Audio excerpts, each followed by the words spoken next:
আসসালামু আলাইকুম। আজকে ব্যাকমেলা কিবা আছেন? আল্লাহর রহমতে আমি ভালোই আছি। বেলা ঘুম থেকে ওইটা মনে হলো যে ভাত কি দান দিব। চিন্তা ভাবনা হইয়া মনে হলো যে বত্তা চানাই হই বেনা বেনা গরম ভাতে হাতে বত্তা স্বাদ নাগব।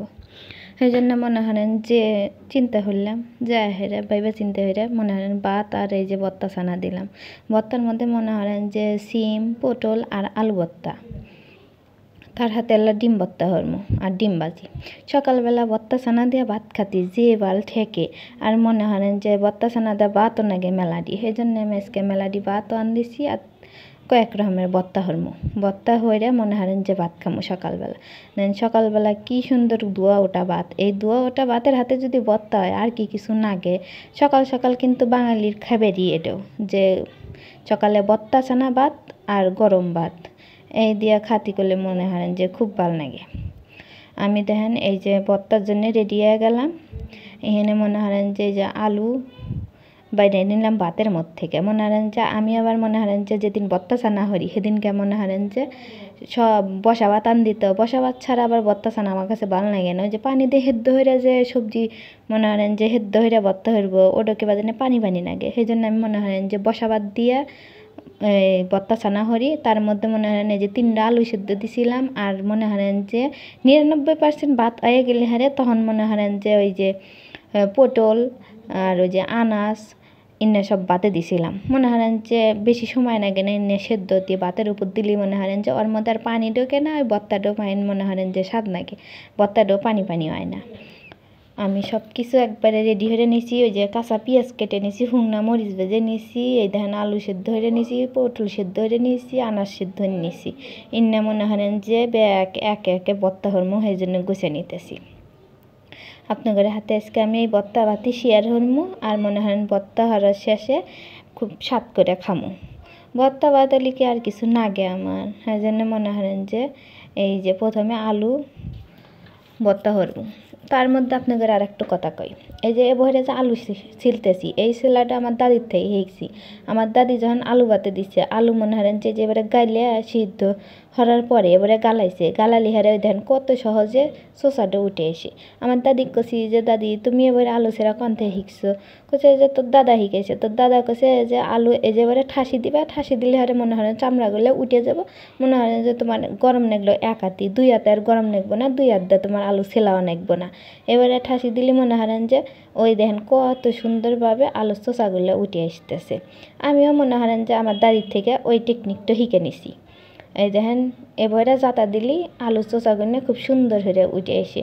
দেখছেন আগের যুগে মানুষের মাথাত গেলে মেলা বুদ্ধি আছিল। আমার দাদি আমাকে এই কথাটা কছিল। আমার এই কথাটা এখনও মনে আছে যে আলু যদি ভাতের মধ্যে দিই না ছিলে তাহলে মনে হারেন যে এবারে মনে হারেন যে এবারে ঠাসি দিলে হারে আলুর চোষাটা খুব তাড়াতাড়ি এসে আর মনে হারেন যে 2 হাতে মনে হারেন যে গরমও লাগে না। এক হাত দিয়ে আলু ছেলা যায়। অনেকে আবার 2 হাতের আলু ছেঁড়া পছন্দ ধরে না। এক হাতে যারা এক হাতে আলু ছিলবে চান তারা মনে হারেন যে আমার মতো হয়ে এবারে আলু ছিলবেন। আগে ঠাসি দিয়ে গালে নেবেন, তারপরে উপর থেকে চামড়াগুলো টান দিবেন, টান দিয়ে তারপরে খোসাগুলো হরে নেবেন।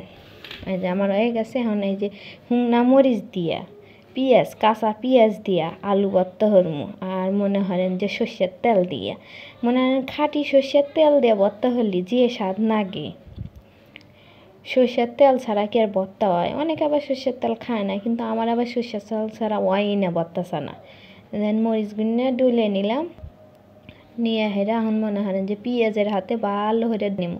আর এই যে খাঁটি সর্ষের তেল মনে হারেন যে গায়ে যদি সর্ষের তেল চান তাহলে মনে হারেন এখনও মেলা গ্রাম অঞ্চলে পাওয়া যায়। অনেকে গায়ে ভাঙ্গায় এটা মনে হারেন সর্ষের তেল বেশি, কিন্তু অন্যের দাম বেশি, কারণ কষ্ট হয়ে ভাঙ্গাইব তার দাম তো বেশি অবুই। আর আপনি যদি মেলে থেকে নিবার যান হনে তার আপনার কষ্ট নাই, কে মেলের মধ্যে দেয় তেল বাইরে আসে, সেই তেলের দাম তেল কম অবুই। আর যদি খাঁটি তেল গায়ে ভাঙ্গা তেল নিবার যান সেই তেলের দাম তো বেশি অবুই। আবার মনে হারেন যে এই যে আমি ভর্তা মাখাইতেছি ভালো হইরে মনে হারেন যে আগে ছিনে নেবেন। এর হইরে ছিনে যদি ভর্তা হারেন তাহলে মনে হারেন ভর্তার স্বাদটা আরও বেশি এসে। আর যদি ভর্তার মধ্যে ওই যে আলুর গোটা থাকে মনে হারেন গোটা গোটা থাকে তাহলে মনে হারেন আলু ভর্তা ভালো লাগে না। যত ভালো হয়ে ছিনবেন যত নিপেশ হোক তত স্বাদ নেকবো আলু ভর্তা। এই দেন আমার আলু ভর্তা হয়ে গেছে। কি সুন্দর করে গোল করে নিলাম, নিয়ে থিল দেখাই তো খেমে মন চাচ্ছে। আবার মনে হারেন আমার আবার ডিম ভাজি পছন্দ না, এই জন্য ডিম একটু ভর্তা করে নেবো। এই যে ডিম ভর্তার জন্য মনে করেন যে এখানে একটু মরিচ নিছি, আবার বেশি মরিচ দিলে হারে ডিম ভর্তার জাল বেশি হবো।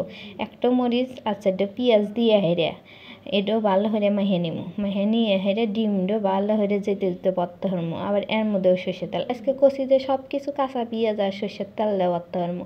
এই যে আমি করলে ডিম নিয়েও ভরে ভর্তা হতেছি। ডিম ভর্তা করলে খুব স্বাদ লাগে। আগে আমার বেশি পছন্দ ছিল না, কিন্তু একদিন খাইয়া হেরে মনে হয়েছে ডিম ভর্তার উপরে আর কোনো ভর্তা নাই কে।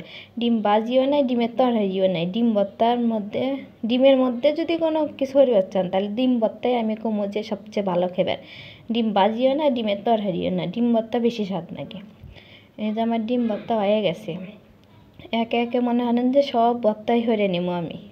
এ ভরে আমার যদি কারো ভর্তা পছন্দ হয় আমার মতো হয়ে ভর্তা হয়ে নিতে পারেন। এই যে আবার দেখেন সিম ভর্তা হরমু, এই যে সিমের মধ্যে মনে হয় যে কাঁচা পেঁয়াজ আর মনে করেন যে এই যে শুকনা মরিচ দিয়ে দিলাম, শুকনা মরিচ দিয়ে হেরে ডলে হেরে এই সিম ভর্তা মনে হয় যে হরমু। সকালবেলা সিম ভর্তা গরম ভাত যে স্বাদ লাগে আমার কাছে আর কিচ্ছু লাগবো না। আমি মনে করেন যে আজকে ভর্তা মানুষ এসে কয় যে ভর্তা ছানা খুব তাড়াতাড়ি হয়ে যায়, সহজ হয়ে যায়, কিন্তু আমার তো মনে হয় না। ভাত তুলে দিয়ে হেরা ভাতের মধ্যে সব কিছু দিলি তো ভাত আর সেদ্ধ তো ভালোই হয় তাড়াতাড়ি, কিন্তু ভর্তা হরবার নলি তো মনে করেন যে একটা একটা হতে মেলা সময় নেই, ভর্তা হতে খিদে লেগে যায়। আমার মনে হয় নিতে কোনো ভর্তা হতে মনে হইতেছে কখন আমার ভর্তা শেষ হবো, কখন আমি ভাত খামো। ভর্তা ছানা হরবার গেলে মনে হয় যে সময় আরও বেশি লাগে, তাই দেখতেছি। তরকারি চড়ে দিয়ে মনে হয় যে হরে আসা যায়, ভর্তা তো তা নাই, একটা একটা ভর্তা মেলা সময় লাগে।